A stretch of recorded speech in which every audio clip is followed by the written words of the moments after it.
Thank you so much, Anthony. I'm delighted to be here in conversation with Lea Ypi. I can dare promise that Kant, Hegel, and Marx all will come up.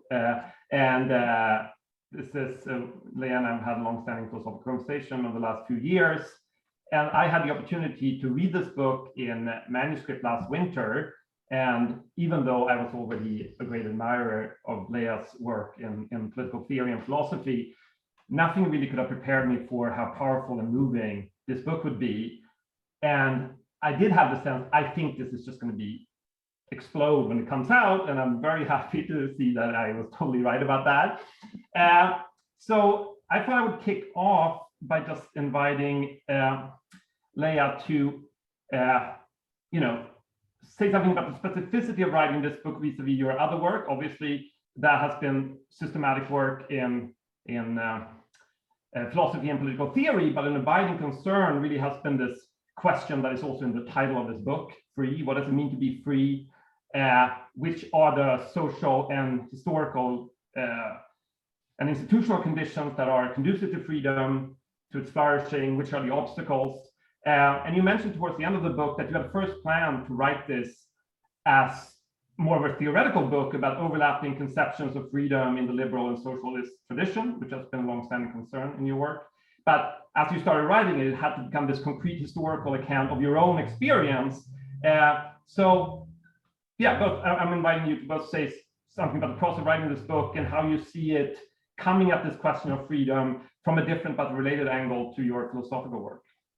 Great, thank you. Well, thank you everyone for being here. Thank you, Martin, for accepting, and to Anthony for organizing. So the larger philosophical theme that animates the book is this concern with freedom. And it started by me thinking that I wanted to write a book about the overlaps in the kind of liberal and socialist traditions and thinking about the idea of freedom. One of my long-standing concerns has been to try and show, and in engaging with Marxism, with critical theory, with kind of socialist theory, has been to try and show that socialism is best thought of as a theory of freedom in history. And to, in fact, also show how many people tend to think that socialism, what characterizes it is a concern with equality or with solidarity and with the conditions for promoting an equal and a solidarity and solidaristic society. But that in fact, I always thought that it was a radicalization of the liberal idea of freedom, and that in fact, the Marxist and the socialist critiques of capitalism always started with this concern for freedom that was part of the liberal tradition politically, and showed how in fact a liberal capitalist system cannot uphold the commitment to freedom that it promises to uphold, whether because of the way in which the political representative system is connected to the economic structure, because of internal contradictions within this sort of capitalistic economic system and so on. So basically my idea was to write about this, but also to write about it in a way that wasn't just philosophical and sort of detached from abstract, concrete historical reality, because I guess drop the first name that Anthony was mentioning, because Hegel, I think it's always useful to think about ideas in historical perspective and to think about how these ideas materialize in institutions and in what way the institutions in which they materialize actually also themselves uphold these commitments or not. And that in fact, history is this kind of process of seeing how ideas take shape and how they become these concrete things that we see around us. So when I began to think about this historically and politically, and when I began to think about, what examples of socialist societies and what example of liberal societies I had come to face and to read about and confront in my life, they all came from Albania somehow, and they all went back to Albania. And of course, I come from Albania. So it was, and I noticed that I had lived sort of the first 18 years of my life, half in a so-called socialist society and half in a so-called liberal capitalist society. And whenever I thought about the flaws in each of them, in the ways in which the institutions were realized and in which they both promised to realize freedom, the kinds of commitments that they wanted to uphold, and the failures of these institutions, I kept kind of thinking back about these stories of, either my childhood in communist Albania or liberal capitalist institutions. And to the point that it became really disturbing, actually, because a lot of people, and this is something that I ended up confronting directly in the epilogue of the book, because a lot of people to whom I said, well, when I think about socialism, I think about Albania, I always got this really puzzled and, you know, passive aggressive reaction, which was, well, that's not really socialism, that doesn't really count. And so in a way, I actually wanted to, in talking about a real socialist system, talk about both the commitments that shape that system, but also limits that it encounters, and to talk about these limits, in part as limits of the Albanian historical experience, but also just the limits of actually realizing socialism within a nation state, and within kind of capitalist, of constructing this critique of capitalism that is supposed to be global, that is supposed to be transnational and so on, but then which ends up being reflected in the life of particular states and particular nations. And so it became, I guess, more and more concrete, and then it became more and more, the way of telling these stories or writing about freedom became more personal, and so the techniques became more and more literary, and then it ended up turning into, I guess, what people now call a memoir, though I don't think of it as a memoir, because I don't think of it as having written the story of my life in a way. I just think this is an example. And what I do think of when I think about the project is this kind of coming of age story, where you have a sort of parallel between the history of an individual and the history of a country. And so the individual is someone who is at the cusp of making this transition from childhood to adulthood, and confronts these questions around freedom at a personal level in some ways, but whose questions about personal freedom are entrenched in the questions around the freedom of the institutions under which that person lives. And so it's a kind of coming of age story for the individual, but in some ways it's also a kind of coming of age story for the country, because the transition from socialism to liberalism was presented to us as a transition to maturity. In a way, we had this kind of institutions that were backward and sort of flawed in many ways. And then eventually there was this promise of mature freedom, of real freedom. And so there was, again, this coming of age story with the protagonist, the country. And in both cases, I guess, what's I think interesting about Albania is that in both cases, it's a kind of limit case. You know, it's a limit case is what mathematicians or economists talk about when they try and test a value at its extreme form.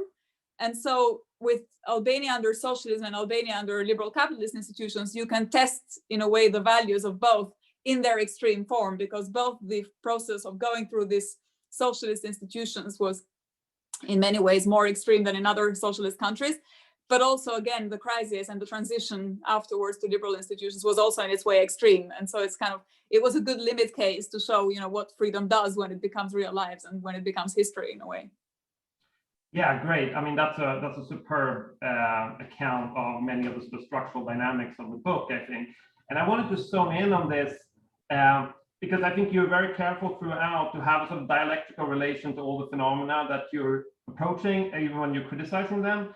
And I sort of schematized for myself, there are sort of like three dialectical critiques of sort of discourses around freedom that unfold throughout the book. So on the one hand, in inhabiting this sort of lived social reality of Albania at the time, we get a helpful and vivid account of how the sort of, you know, the self-understanding of that nation state was formed by like real aspirations to freedom and ideals that, you know, can seem compelling in many ways, but how that was contradicted by a historical reality. So that becomes sort of one dialectical critique actually imminent to Albania at the time. But then there's also like a very important critique, I think, of, and you mentioned this briefly, of sort of Western leftists that you encounter first when you move to Italy and subsequently, who are sort of like, instead of approaching some like Albania under socialism in a dialectical way, just wants to one-sidedly push it away and say like, that's just fake, shine, not real socialism. There's nothing to learn from it. So that's a sort of second dialectical critique. And then the third one then has to do with the advent of liberal capitalism in Albania, which on the one hand, you're very critical, very importantly critical of the austerity measures, the pyramid schemes in Albania, but also you're also tuned to how the historical actors at the time also were animated by an aspiration to freedom and equality that was contradicted by historical realities. So I'm really interested to see how the book works on all those three fronts, and especially I'm interested in you saying a bit more to these Western leftists who think we have nothing to learn about the failures of Albania, and what do you want us to learn from re-inhabiting that sort of socialist lived experience in all its contradictions and aspirations and failures? Yeah, great, thanks. I mean, I suppose one of the things that I wanted to do away with was this sort of individualization of failure in a way. And so to begin with this kind of experience of Albanian socialism, there are lots of stories that you can tell about what went wrong in Albania, right? And some of these stories can take the form of the people who were in charge of these processes were really flawed individuals. And so they were really, you know, brutal, they were bloodthirsty, they were cruel, they were trying to do all these things and so on. And I guess part of the reason that the voice in the first part of the book is what it is, and that there isn't this, and sometimes I get that criticism when I present this to the Albanian public in a way, because there's so much resentment and, you know, with the critiques of Albanian socialist experiences is shaped by the resentment and the hostility to the whole experience, really. And this kind of effort to show that really what was going on there was that there were these criminal, cruel people running the country.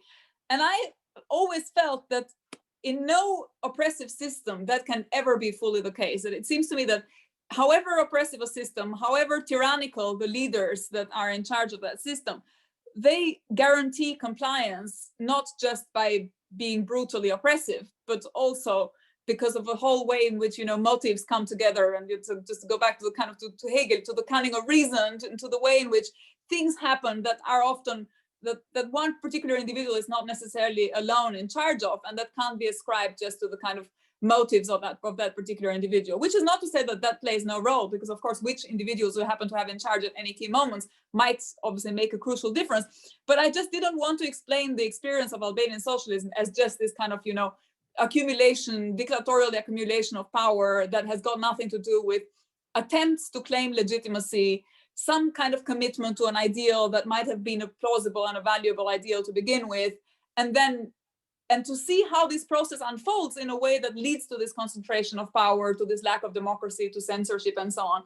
And for me, one of the things that I think is really important to learn from not just Albania, although as I say, Albania is a kind of extreme case, is the lack of concern with political freedom in a kind of socialist tradition that I'm engaged with and that I'm interested in.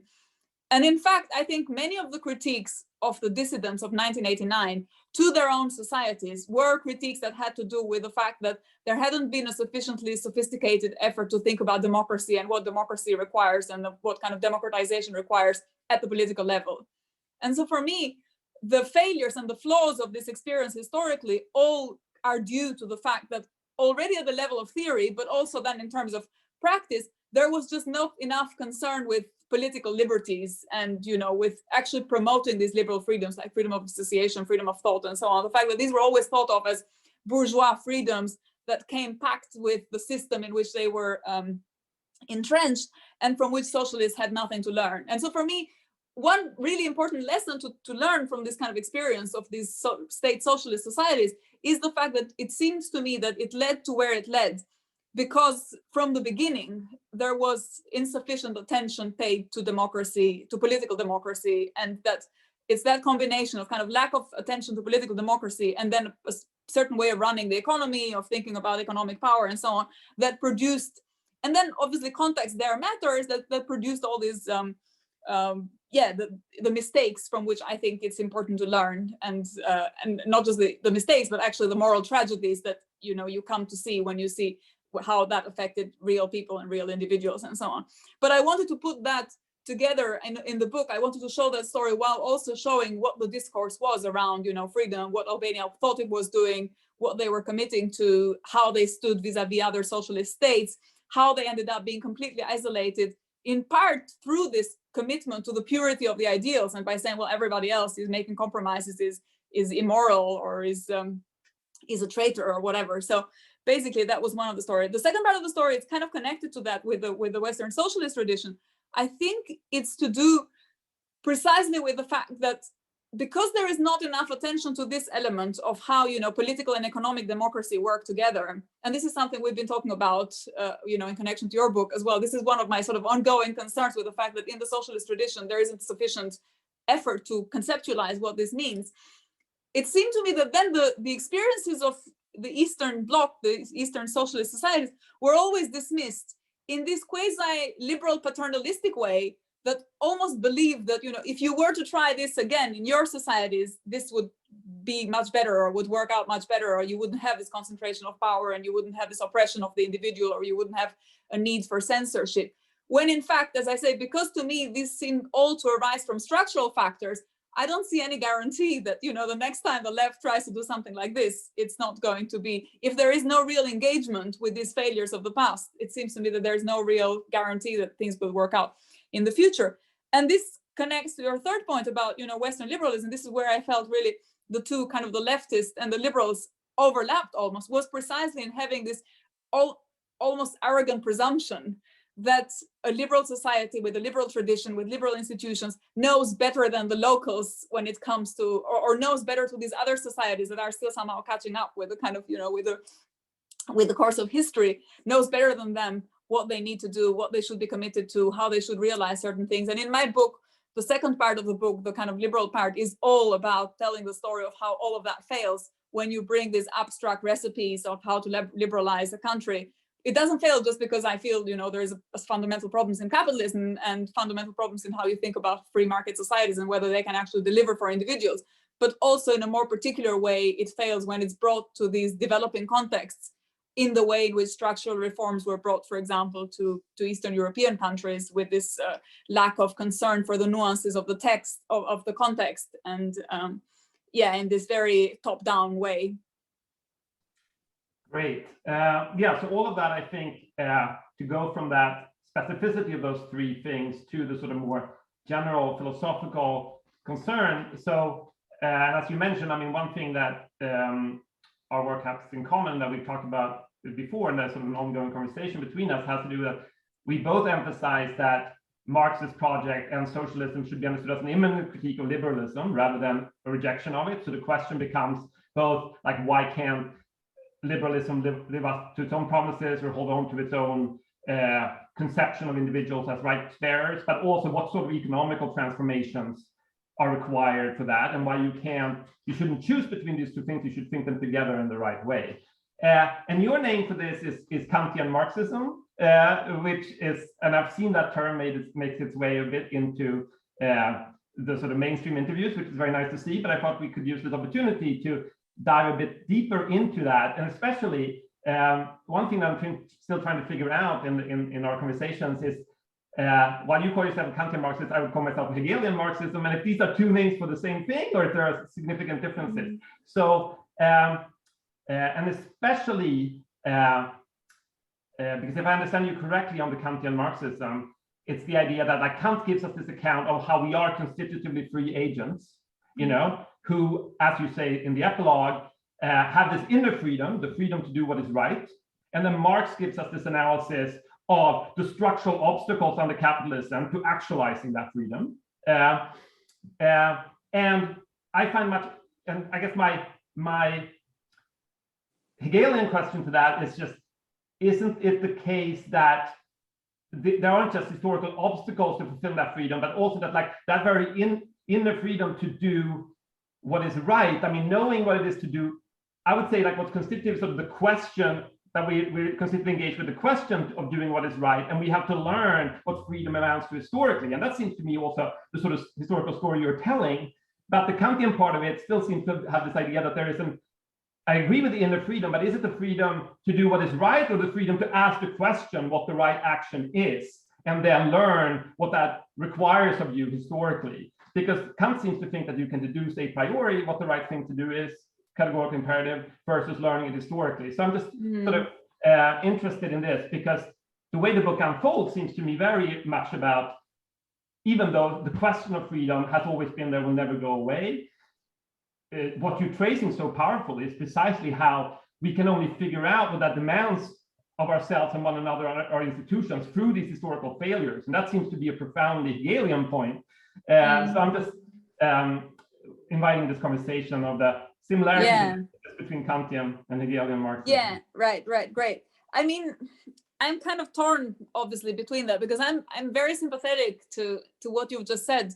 And I would say that, so what is constitutively, or what is fundamentally Kantian about this stance is this idea that, you know, there can be no doubt that reason is the source of moral authority in a way. And so it's not so much about, for me, the Kantian question is not so much what is the right thing to do, it's more about what is the fundamental source of authority when it comes to asking the question around what is the right thing to do. And so I feel that is actually quite compatible with what you then said, which is once you can identify what the source of authority is from a moral point of view, then what you need is to see how that authority in a way unfolds itself historically, and to see, you know, what kind of institutions are created, what kind of systems of law, what kind of societies emerge from there, how these societies engage with each other, and so on. I feel, though, where I maybe depart a little bit from Hegel, and also a bunch of actually also contemporary authors, like people like Rawls, who I think of as in some ways quite Hegelian when they think about this question, is that the process of understanding how this works historically very quickly becomes a process that is focused on states and law and kind of legal institutions and so on.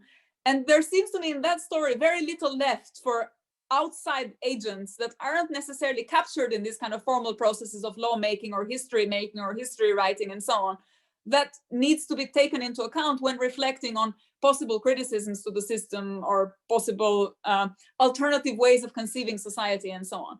And so, and therefore, it seems to me, and maybe this is just a kind of wider Hegelian point than most Hegelians seem to make it, in terms of, you know, because it seems to me that many Hegelians really reduce this process of kind of understanding what history really is into these kind of empirical manifestations of, you know, states and politics and policy and so on. And maybe what I'm saying is that it's the entire Geist in a way. It's kind of art and culture and mobilization, counter movements that need to also feature in this account of, you know, when we figure out what the right question is, what kind of elements do we take into account in society. So it's maybe a kind of wider understanding of that. And I think maybe that what the Kantian theory does is that there is something about normativity, I guess, that doesn't, and so this is where I'm sort of jumping one way rather than, there's something about it that isn't completely dissolved in history, as it were. There's this kind of stance that remains, that gives you the foundation for then further criticism of these societies and for articulating, the alternatives in a way, I guess. Yeah, great. I mean, that's very helpful and illuminating. And I take your point vis-a-vis sort of the mainstream Hegelian and also the Rawlsian point of the overemphasis of thinking about institutional rationality exclusively in terms of the state and on that level. Right. That, for me, that would be why it's the Hegelian Marxism, precisely. It's not just Hegelianism, it's Hegelian Marxism, that where you have to think about the way we are rational or irrational in our institutions. That's embodied in all our practices. How we eat, how we recognize one another practically, not just on the sort of explicit institutional level. And related to that, I wanted to come to this issue that comes up at the end of the book, via your mother being concerned that you're writing articles about the dictatorship of the proletariat. And you have written this, Lea, for those of you who don't know, Lea has written this fantastic essay in European Journal of Philosophy on Marx's notorious notion of the dictatorship of the proletariat in terms of democratic dictatorship, where you sort of developed this argument about, we can in principle achieve a freedom where we don't experience laws as imposition on us, but as things we ourselves will, so the full social historical actualization of Kantian freedom or Hegelian freedom, but that requires this transitional stage. And I take that very difficult question of how that transition works seems very linked to these, what you trace in the sort of Albanian case. So I'm wondering if you could elaborate your response to your mother's worry about why you're taking up the dictatorship of the proletariat, and how you see that as actually ultimately being in the service of the realization and radicalization of liberal ideals, rather than what it can sound like this very anti-liberal notion. Yeah, okay, great. I mean, so I guess my mother's worry was a worry about the kind of institutions that shaped her life and which in some ways defined the kind of oppression that people lived under in Albania.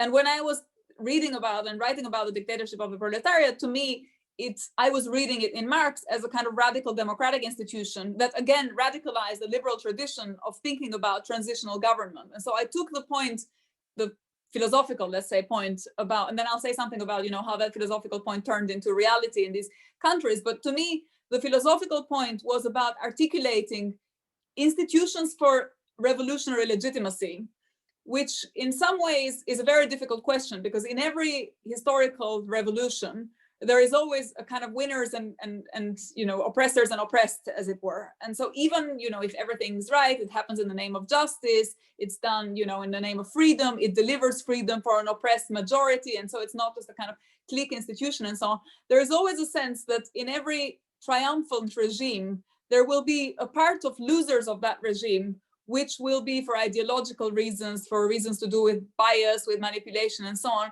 whose, let's say, personal interests will not be aligned with the interests of humanity. And so this is, again, what, Rawls has something similar when he talks about the sense of justice. And he says, well, imagine a society that realizes a sense of justice.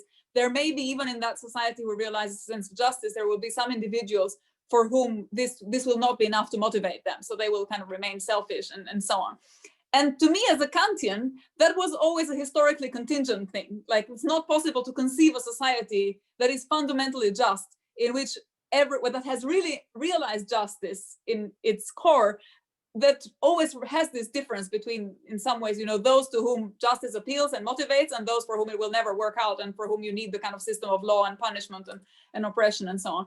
And so I found what I found most attractive about the Marxist tradition is that it had kind of identified a mechanism for understanding this transitional legitimacy, which was basically called in Marx the dictatorship of the proletariat, but basically was saying that, in every society in which you still need the state, and which you still make these distinctions between those that rule and those that are unable to see justice in a way, there is something that is not delivering. The system is not fully delivering. And when the system really delivers, then you don't need the dictatorship anymore. In fact, you don't need the state anymore. In fact, the state has withered away, and you have a kind of society in which people do the right thing because it's the right thing to do. And so you have this sense in that utopia where the kind of Kantian ideal of the kingdom of ends becomes the rule of institutions in a way. And at that point, you actually don't need coercive institutions anymore.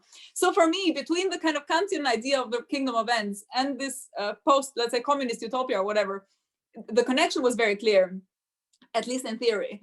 And as I say, in terms of democratic theory and theories of legitimacy and so on, it was very interesting to think about this. Now, there's a lot of things that went wrong in these communist societies, real socialist states, socialist societies, which called themselves the dictatorship of the proletariat, but actually I think were the tyranny of a minority, namely the minority of a kind of party elite.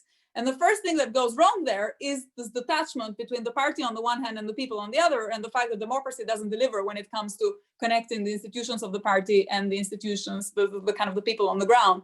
And so it becomes not, Marx calls it the dictatorship of the proletariat, but in fact, in all these real socialist institutions, it's the dictatorship for the proletariat. In other words, the proletariat is a kind of passive recipient of party rule or whatever. It's never a representative, never represented, and never really a decision maker with its own agency. So that was the kind of the divorce between, I guess, what these institutions had, what they tried to do, how they try to think about legitimacy, and so why they use these concepts, but then how they end up producing this this mechanism of oppression, which ends up being particularly brutal in particular contexts. Great. I mean, I just want to highlight and emphasize there the one aspect of what you said, which is clear in the article too, that for you, there really is the possible historical horizon of a form of, part of the reason why the proletariat is transitional, it's supposed to be a transitional period in which we, as it were, learn to be free, and that is actually possible, not just a regulative idea, but something that in principle can be historically achieved, a form of life where, as you write, if laws were to render us fully free, they would also emancipate us from the need for a coercive authority that enforces laws. So that this is like, and that's the proper political horizon of sort of Marxian aspiration. And even though that in a way can be seen as a fulfillment of one reading of Kant of his ideal, it also takes into account in a Hegelian way that we don't just know a priori what it means to be free. The question of freedom is an issue for us a priori, but we must learn through a painful historical process what it means to be free. But in principle, we're not stuck with this sort of unhappy consciousness of never getting to a state where like there is no opposition between law and willing. Yeah. And I find that just a really important and sort of entry point into the debate. So I just wanted to make sure that we really highlighted that. And that's the radicality and sort of philosophical cogency of that vision, I think, is much needed. So I wanted to make sure that it got some airtime. I think we have maybe I'm wondering if we're supposed to transition to Q&A. I'm running this for the first time. Well, we have a few more minutes before the Q&A. So I mean, maybe I can just follow up on what you just said, which I also find this whole thing about law and willing, and like, or the way I put it, between the kind of the kingdom of ends and the ethical community, which is sort of similar. It's something that actually also as a political ideal, I think for people who are interested in Kant, is most clearly articulated in Kant's writings on religion, where he talks about this concept of ethical community as that which, you know, in which people relate to each other as ends in themselves, and where you have this kind of kingdom of ends where this idea of reciprocity of ends is very, very fundamental, basically. But I think, and so the reason I find this whole dictatorship of the proletariat powerful, I stuck to the term dictatorship of the proletariat in part being willingly provocative in terms of like who is afraid of the dictatorship of the proletariat. Well, my mother was, obviously, for one, and she had good reasons to be. But what it really represents for me is this kind of fundamentally radical egalitarian democratic republic, and which is great, I think, but it's still a republic, and it still needs the law, and it still needs the state to work in a certain way. And so I think there is something in me that kind of believes that the real horizon of freedom is where you are also transcending that, and you kind of get beyond the need for the state to mediate democracy, and where you have democratic relations that don't need these coercive institutions to be mediated. And for me, this goes back to this point of the connection between law and willing. And to me, that's really important. And I think also what sets apart the Marxist or the socialist tradition from the liberal tradition, who doesn't go there. It basically stops short of that and rolls together with that and so on. Yeah, and just I think why this point is also very important, it has to do with that for Marx, it's ultimately about the self-abolition of the proletariat. It's not, that's why the dictatorship of the proletariat is not supposed to be permanent. It's about the self-abolition. And I was very struck in some of your evocations of Albania at the time, and I think this is one of the real mistakes we can learn from, is that there was a conception that like, oh, we're a worker state and that's what we ought to be. So at one point your father says like, oh yeah, they call me an intellectual, but we're all workers in this worker state. And instead of conceiving of the worker state and the proletariat as something that itself should be overcome by itself, exactly, it's conceived as like, oh, now we have properly achieved who we ought to be. We all should be proletariats and workers. So that's also why it's very important to distinguish between that as a transitional, ultimately self-abolitional movement to understand what its proper historical dynamic would be.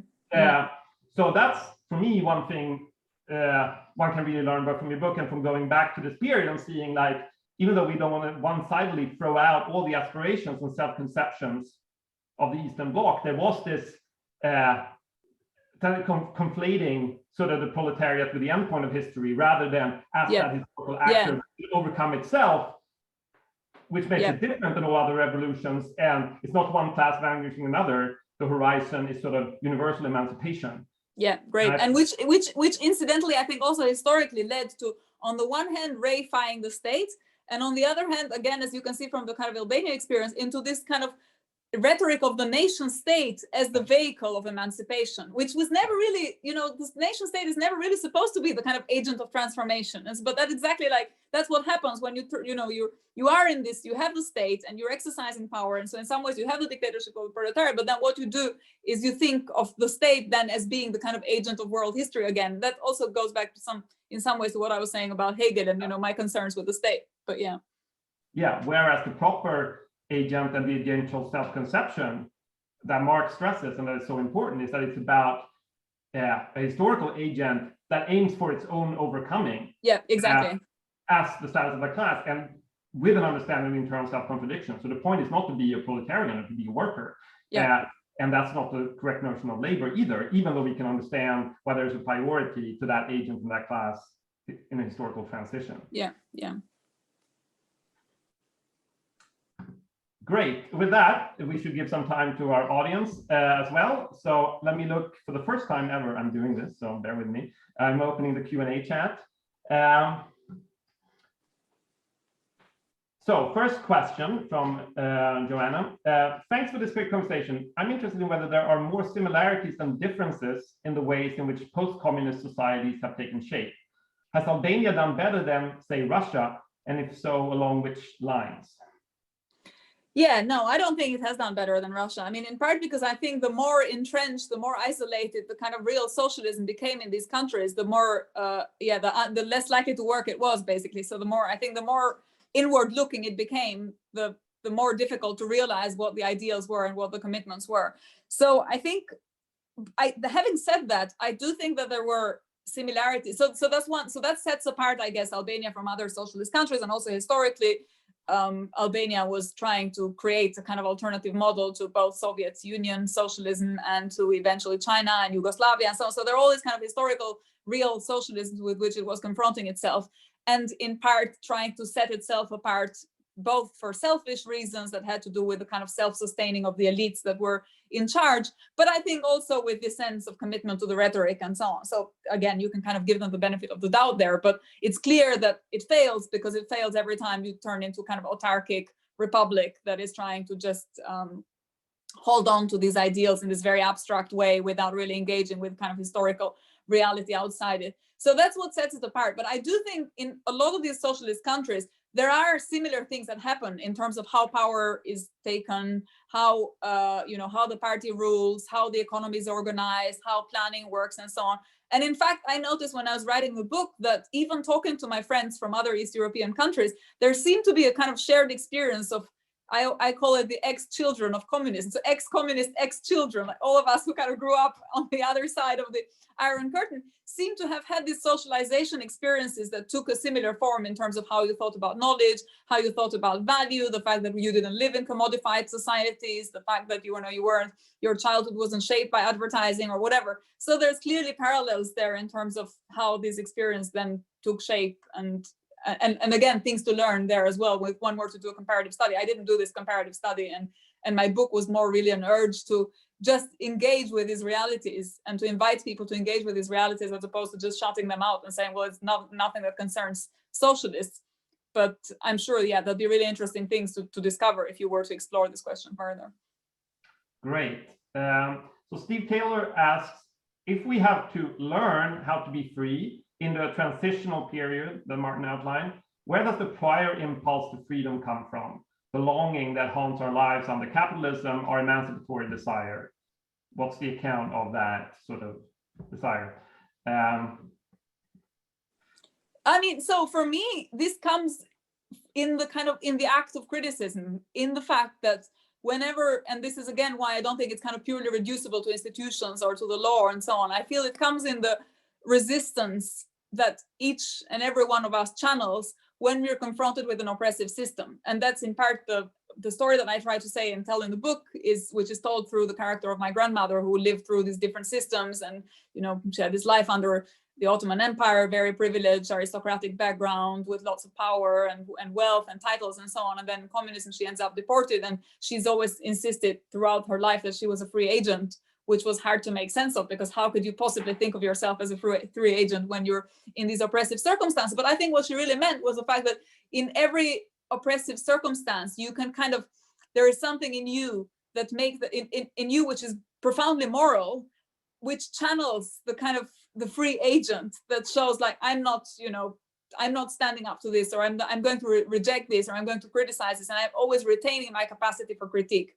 So I feel that if we are to just ask the straight question of, where does freedom come from? Where do we see it? How do we know when we see it? I feel it comes in this kind of act of criticism of the subject to the institutions or to the circumstances in which they live. Great. I mean, if I can just follow up on that briefly, I would emphasize that, I mean, part of the most radical Kantian insight is that from any agent's first person standpoint, there is always a question of what you ought to do, what you ought to believe, who you ought to be. And that condition is a priori just by virtue of the kinds of animal agents we are, and that's so we are a priori free, and we don't have to learn that we are free. So the distinction I want to make was between that a priori condition of the question of freedom always being an issue for us, and that's impossible to deny, and that can't go away. We can't doubt that we are free, but then there's a question, a historical question, of how we are supposed to be free and what actual freedom, satisfying mutual freedom amounts to. And that's what we have to learn historically. And that's why we don't have to choose between the right conception of a priori and the right conception of the importance of social habituation, Bildung, historical experience, historical learning. And I think it's key to any viable Marxism going forward is that it learns both that Kantian and that Hegelian and Aristotelian lesson. And I think that's another common denominator between what Lea and I are working on. Mm-hmm. Yeah. So next question, I'm going to be blushing a little bit when reading this from the great Lindsay Stonebridge. It's very kind of her to say. She says, thanks for a great conversation. You're both fabulous writers and you both cross between political theory and storytelling. Can you reflect a little on the importance of storytelling for articulating the historicity of freedom in particular, but perhaps more widely too?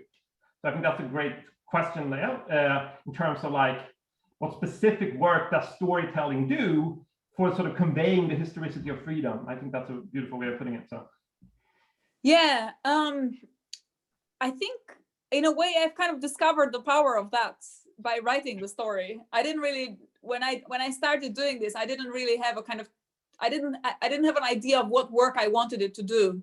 I just knew that I wanted to tell about, the particular lives and the particular biographies of the people that I had met. And I wanted to write about how, the ideas of freedom had shaped their commitments and so on. But I guess in terms of what it does for you, I think it enables you to connect with readers at a level that is different from how we usually connect by giving arguments or by setting, by having a debate and so on. And in a way, and because you're kind of connecting through the particulars, the conversation is more open, and I feel as though the reader is kind of more drawn into that conversation than if you were to start by saying, here's my account of freedom, I'm a Kantian Marxist, I'm now going to defend this view of freedom in this book. And I feel the position, the freedom of the reader is different, and in fact is in some ways affected by that.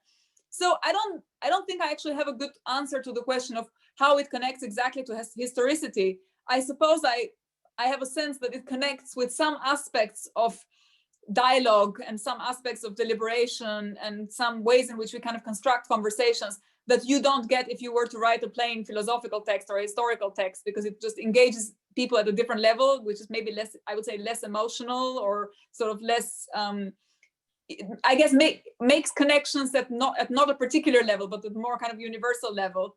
And I felt that was really important, especially for a book that talks about ideas that are contested, and that, I mean, for example, in Albania, this whole topic around socialism and thinking through what socialism was and the nuances of living in a socialist society was one that was extremely difficult to broach as a theoretical subject, because people have very strong preconceived views of how, how they think about socialism in Albania, what they think went wrong, how we should respond to this, what we can learn from it, and so on.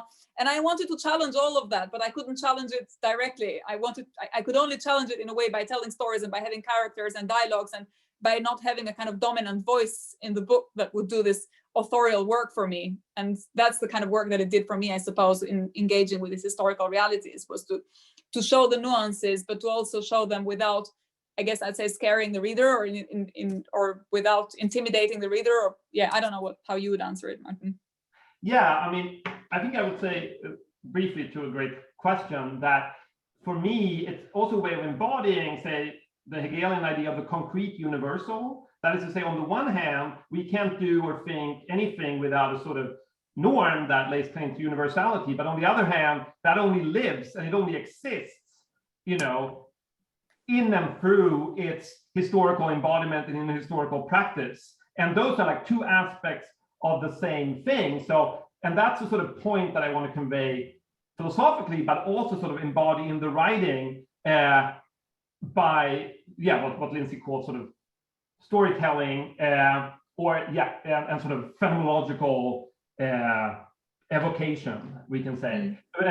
So I think that's an important aspect of, but it's also for me a way of just reminding myself and everyone else who are engaged in these questions that, like, why we care about them in the first place, and why there is no such thing in real philosophy as abstraction.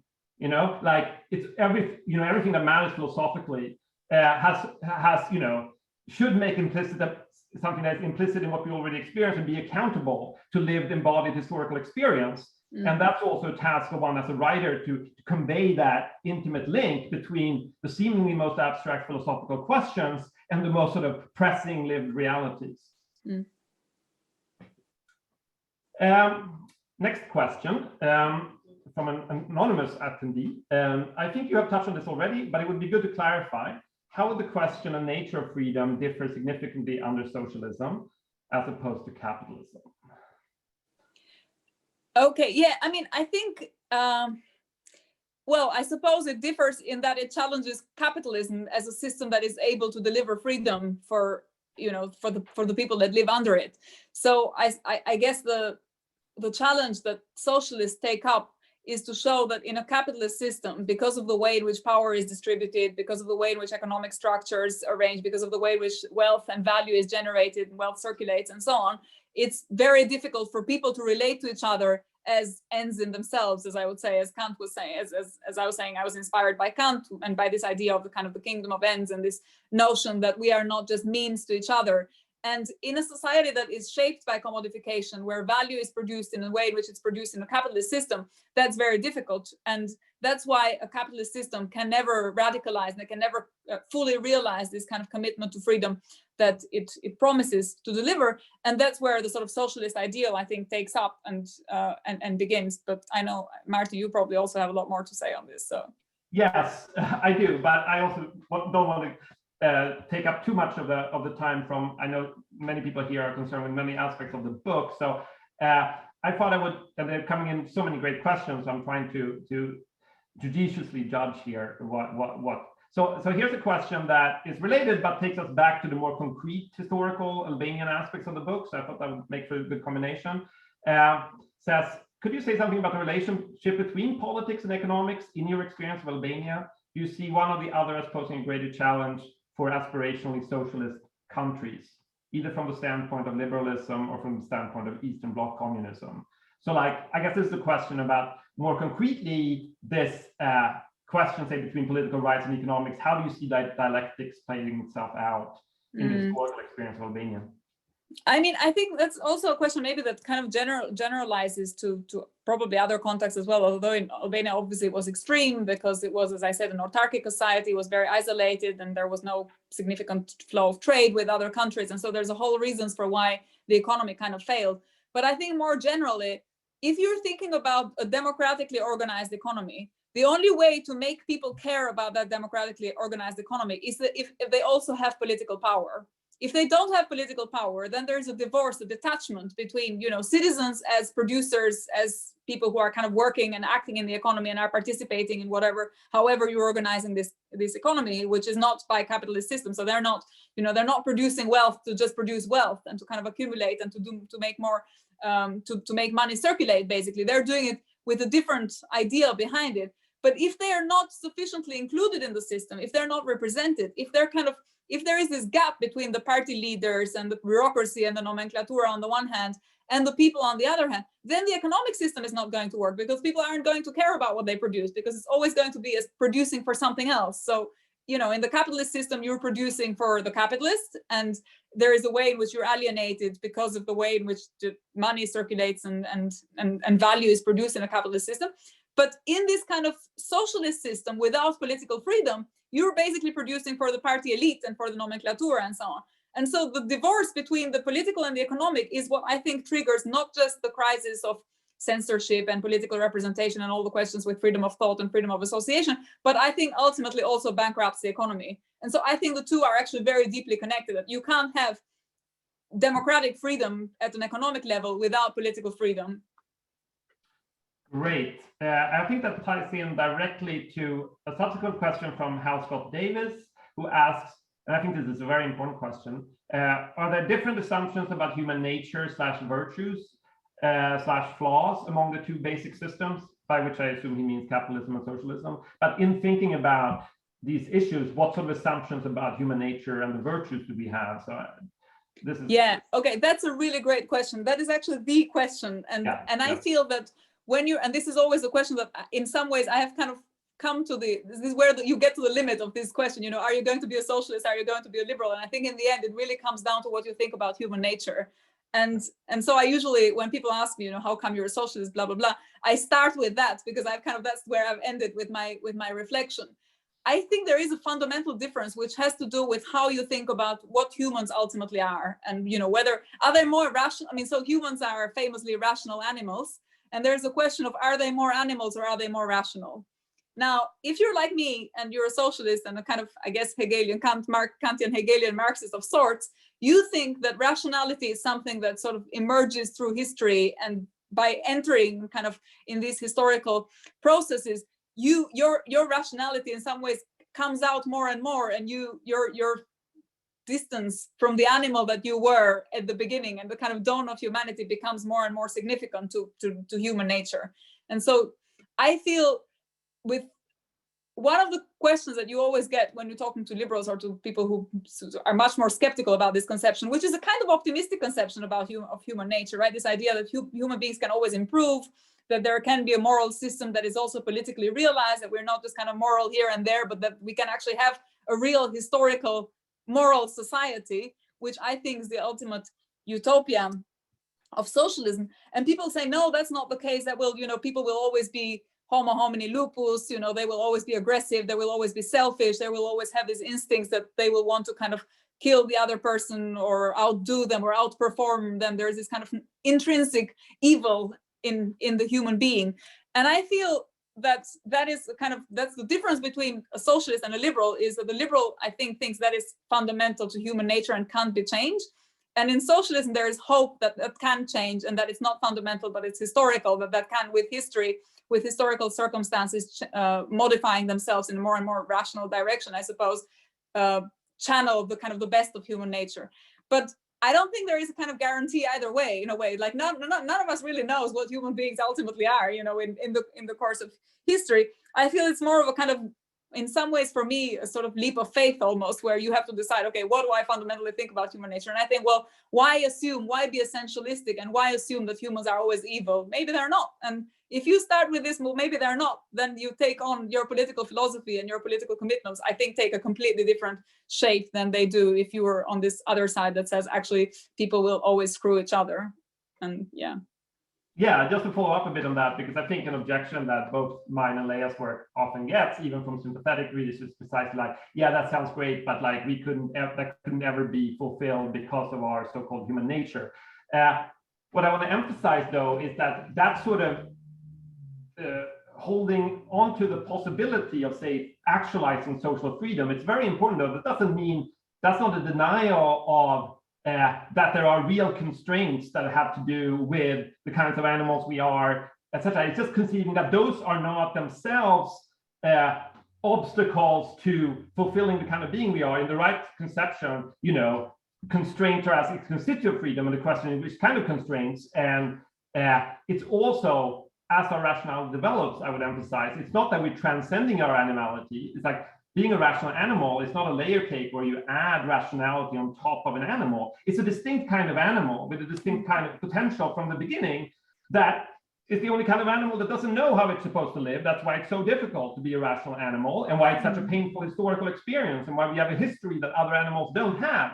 And that history will always carry with it both the possibility and the peril of failing or succeeding in actualizing freedom. But even when we succeed to the fullest, and when there is not this opposition between willing and the law, the way Lea describes it, that doesn't mean that we're still going to die. Things are tragic. And this is always an activity that we have to uphold. There's nothing that secures that it comes about. And when it has come about, it's always going to be a matter of us sustaining it.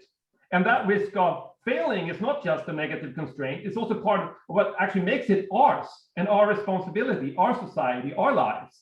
So we shouldn't even will away that risk, but we can own it and actualize it in ways that don't exhibit the pathological traits we then naturalize under capitalism. It's still going to be hard to live. It's still going to be tragic in other ways, but it's not going to be this like historically determined tragedy of just contradicting ourselves for reasons that ultimately can be overcome.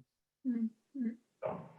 Well, this seems maybe like a sort of a dark question to end on, but I'm trust that Lea can put a hopeful spin on it. But Michael Babbage asked about the sort of moral tragedies consequent upon the sudden change in Albanian society. What forms did these take, you know, just to take us back to the concrete Albanian experience again, and the sort of moral tragedies, historical contradictions, and what we can learn from those? Yeah, well, I mean, the book is full of moral tragedies, like one moral tragedy after the other, basically. One of the examples that I talk about, for example, in the second part of the book, is about how, so I tell this story about my father, who was basically a kind of victim of the system, I suppose, under socialism, because he came from a dissident family and he couldn't do what he wanted, and he didn't have freedom. He didn't, you know, he couldn't pursue the occupation that he thought he would pursue. He couldn't follow his talents, let them develop, and so on. And then eventually, under capitalism, he becomes the CEO of the port of Durrës and is in charge of delivering structural reforms. And so here he is, there he is, he thinks he's free. He thinks he's been made free by the new liberal society that he aspired to create and enter. And, you know, this was the dream of his life, was to realize this liberal freedom. And now there he is, being told by the World Bank to realize structural reforms, which takes the form of sacking hundreds of Roma workers and leaving them unemployed and without jobs and so on.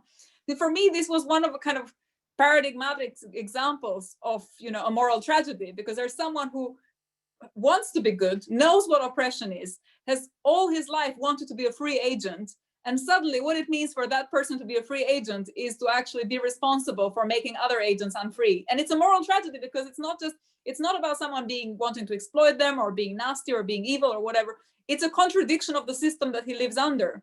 And it's both in some ways foreseeable and avoidable, but not necessarily to the particulars who are in that system, but only, you know, if you have a kind of sufficiently developed reflection of what that system entails and so on. And there's other cases, perhaps possibly also under socialism, where you have the same, you know, the official who is committed to certain ideals and then ends up doing certain horrible things to other individuals and basically causing this harm that he doesn't want to create just because of the structural incentives that he's operating under. That's great, and that's a beautiful way of bringing together a lot of threads. And I think it also ties into this question about the status of human nature and whether we want to explain such tragedies with something called human nature that makes them inevitable, or rather that there are different ways in which those aspirations could be actualized, where they're not systematically contradicted, and understanding that the source of those sort of tragedies cannot solely be located in something called human nature or the human individual, but really have to do with our form of life, our form of society. And I think, just to say this in closing, that one of the many virtues of Lea's book is precisely that she's so attuned to the historical particularity of all the actors in the book, such that no one ends up being one-sided, and we really get to inhabit real historical complexity from within, where the point is not to, you know, deliver the final verdict about all of these contradictions, but give them form, give them life, allow us to inhabit them and be interpolated by them. And that's just incredibly moving and powerful, such that now when I read the book the second time, I'm always sort of tearing up at the epilogue. It's just amazing. So for those of you who haven't read the book, you know what you're going to do later this week. Thanks so much for attending. Thanks so much to Lea for writing this amazing book, for this great conversation. It's been a pleasure and an honor.